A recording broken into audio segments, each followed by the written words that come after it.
दोस्तों, एक बार की बात है कि एक जंगल में एक महात्मा जी रहते थे। महात्मा जी सुबह शाम अपने शिष्यों को पढ़ाते लिखाते और बाकी समय आश्रम के कार्यों में वह अपने योगाभ्यास में व्यस्त रहते थे। खाने के लिए जंगल से कंदमूल शिष्य ले आते और नदी से पानी की व्यवस्था जुटा लेते।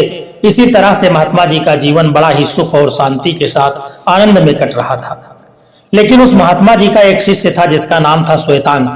वह बड़ा चंचल स्वभाव का था। महात्मा जी उसे अच्छे से जानते थे। जब तक किसी काम में वह व्यस्त रहता वो शांत रहता था, लेकिन जैसे ही काम समाप्त हुआ उसके मन में तरह तरह के विचार आने लगते थे। वह हमेशा भक्ति को छोड़ करके आसक्ति के पीछे भागने के सपने संजोता रहता था। आखिर एक दिन उसके मन की माया को उन्होंने महात्मा जी के सामने कह सुनाया।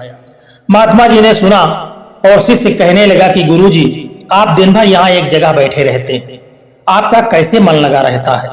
चलिए एक दिन नगर में घूम करके आए। वहाँ बड़े बड़े राजा महाराजा आपके शिष्य बनेंगे, बड़े बड़े महलों में प्रसाद ग्रहण करने को मिलेगा। शिष्य की बात को सुन करके शिष्य के मन की बात महात्मा जी जान चुके थे। महात्मा जी ने कहा कि देख श्वेतांग, मैं तो यहीं पर मस्त हूँ, लेकिन अगर तुझे जाना है तो तू नगर में जा सकता है। शिष्य ने कहा कि गुरुजी, अकेले जाएंगे तो अच्छा नहीं लगेगा, हमें कोई जानता भी तो नहीं है। आप साथ चलते तो बाजार भी घूम लेते और कुछ सामान भी खरीद लाते। महात्मा जी बोले कि देख, मुझे तो फुर्सत नहीं है श्वेतांग, तू जा घूम कर आ जाना। तुझे बाजार से जो कुछ भी चाहिए मेरा नाम लेकर के बोल देना, वह सब कुछ तुम्हें प्राप्त हो जाएगा। अब श्वेतांग अकेला ही नगर को चल दिया। नगर में प्रवेश करते ही बड़ी बड़ी अट्टालिकाएं देख करके उसे अचंभे से उन्हें देखने लगा। सब कुछ अच्छे से देख देख कर वह आगे ही बढ़ा जा रहा था। तभी उसकी दृष्टि मुस्कुराती हुई एक सुंदर युवती पर पड़ी। श्वेतांग एक ब्रह्मचारी था। युवती को देखते ही कामदेव उसकी आंखों से प्रवेश करके हृदय में बैठ चुका था। युवती के विचारों ने कुकल्पनाओं को और अधिक हवा दे दी। श्वेतांग अब वासना की भूख को मिटाने के लिए छटपटाने लगा। अब वह योग जप तप सब कुछ भूल चुका था। कामदेव के आगे ब्रह्मचर्य की क्या मजा। श्वेतांग अब उस सुंदरी को पाना चाहता था। जब श्वेतांग उस युवती के महल के मुख्य द्वार पर पहुंचा तो उसकी सेविका बाहर आई और बोली, बोल ब्रह्मचारी, तुझे क्या चाहिए। श्वेतांग ने कहा कि मुझे उस सुंदरी युवती से मिलना है। असल में वह युवती एक गणिका थी। सेविका बोली कि स्वामिनी एक बार मिलने के लिए 1000 स्वर्ण मुद्राएं लेती है। यदि तुम्हारी इतनी हैसियत हो तो बोलो। तब श्वेतांग बोला कि जा करके अपनी स्वामिनी को बोल दो, मैं जंगल में रहने वाले महात्मा जी का शिष्य हूँ। महात्मा जी का नाम सुन करके वह गणिका स्वयं बाहर आ गई और बोली कि तुम मुझसे मिलने आए हो, क्या यह बात तुम्हारे गुरुजी को पता है।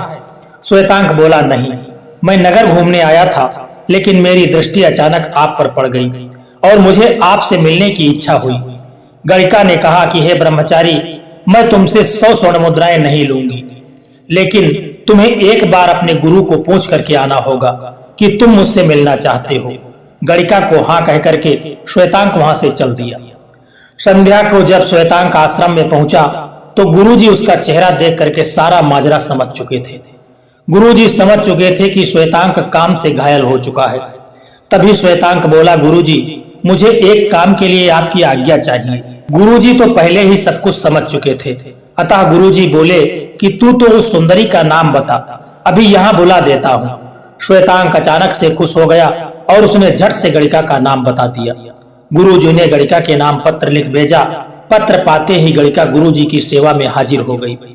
वह उसको श्वेतांग के पास ले गए और बोले, ले आया इसको।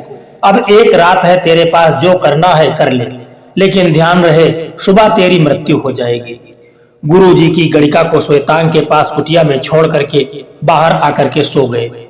जब सुबह हुई तो महात्मा जी कुटिया में गए तो देखा कि गणिका सो रही थी और श्वेतांग अब भी ज्यों का त्यों बैठा जाग रहा था।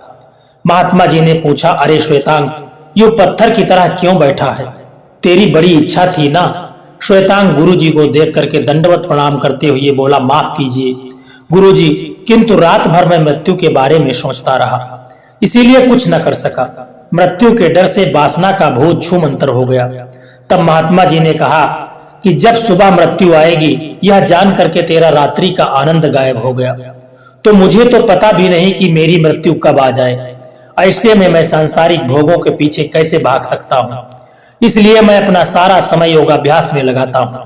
शिष्य श्वेतांग को अब सब कुछ, सारी वास्तविकता समझ में आ चुकी थी। अब वह भी पूरे मन से ज्ञानार्जन और योगाभ्यास में लग गया था। तो हर कार्य के लिए एक निश्चित समय होता है, इसलिए जो भी व्यक्ति समय के साथ चलता है वह पूरे जीवन सुख करता है, और जो समय के साथ नहीं चलता वह पूरे जीवन दुख भोगता है। विद्यार्थी का जीवन एक तपस्वी के जीवन की तरह होना चाहिए।